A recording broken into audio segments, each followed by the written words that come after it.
ಹೆಸರಲ್ಲಿ ಶ್ರೀರಾಮನ ಅನುಗ್ರಹವನ್ನು ಇಟ್ಕೊಂಡಿರುವಂತಹ ಅರುಣ್ ಯೋಗಿರಾಜ್ ಅವ್ರನ್ನ ಆಧುನಿಕ ಯುಗದ ಜಕಣಾಚಾರಿ ಅಂತಾನೆ ಕರೀತಾರೆ.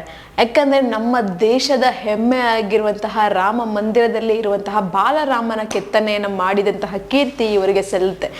ಅದರಲ್ಲೂ ಮುಖ್ಯವಾಗಿ ಇವರು ನಮ್ಮ ಕರ್ನಾಟಕದ ಮೈಸೂರಿನವರು ಅಂತ ಹೇಳ್ಕೊಳ್ಳೋದಕ್ಕೆ ಇನ್ನು ಹೆಮ್ಮೆ ಆಗತ್ತೆ ಅಂತಾನೆ ಹೇಳ್ಬೋದು. ಇಂತಹ ಒಂದು ಮಹಾನ್ ವ್ಯಕ್ತಿಯನ್ನ ಸನ್ಮಾನ ಮಾಡೋದಕ್ಕೋಸ್ಕರ ನಮ್ಮ ಕೇಂದ್ರ ಸರ್ಕಾರದ ಗೃಹ ಸಚಿವರು ಅಂದರೆ ಹೋಮ್ ಮಿನಿಸ್ಟರ್ ಆಗಿರುವಂತಹ ಅಮಿತ್ ಶಾ ಅವರು ನಮ್ಮ ಕರ್ನಾಟಕಕ್ಕೆ ಬಂದಿದ್ರು.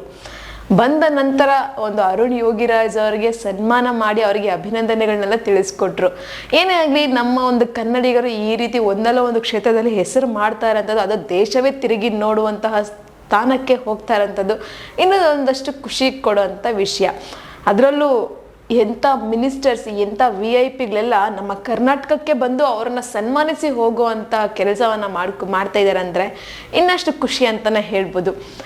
ಅದರಲ್ಲೂ ಈ ಬಾಲರಾಮನ ಪ್ರತಿಮೆಯನ್ನು ನೋಡೋದಕ್ಕೋಸ್ಕರ ಸಾವಿರಾರು ಸಂಖ್ಯೆಯಲ್ಲಿ ಅಯೋಧ್ಯೆಗೆ ಹರಿದು ಬರ್ತಾರಂಥ ಜನಸಾಗರಕ್ಕೆ ಒಂದು ರಾಮನ ಅನುಗ್ರಹ ಸಿಗೋದಕ್ಕೋಸ್ಕರ ಆ ರಾಮನ ಕೆತ್ತನೆಯನ್ನು ಮಾಡಿದ್ದಾರೆ ಅಂದರೆ ನಿಜಕ್ಕೂ ಒಂದು ಶ್ಲಾಘನೀಯ ವಿಷಯ.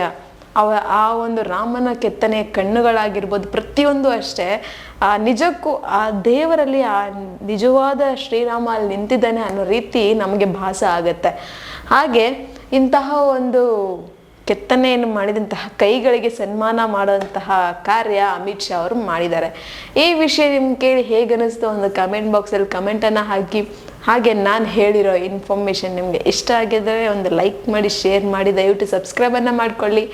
ಇದೇ ಥರ ಇನ್ನಷ್ಟು ವಿಡಿಯೋಸ್ಗೋಸ್ಕರ ನೀವು ನೋಡ್ತಾ ಇರಿ ನಮ್ಮ ಚಾನಲನ್ನು.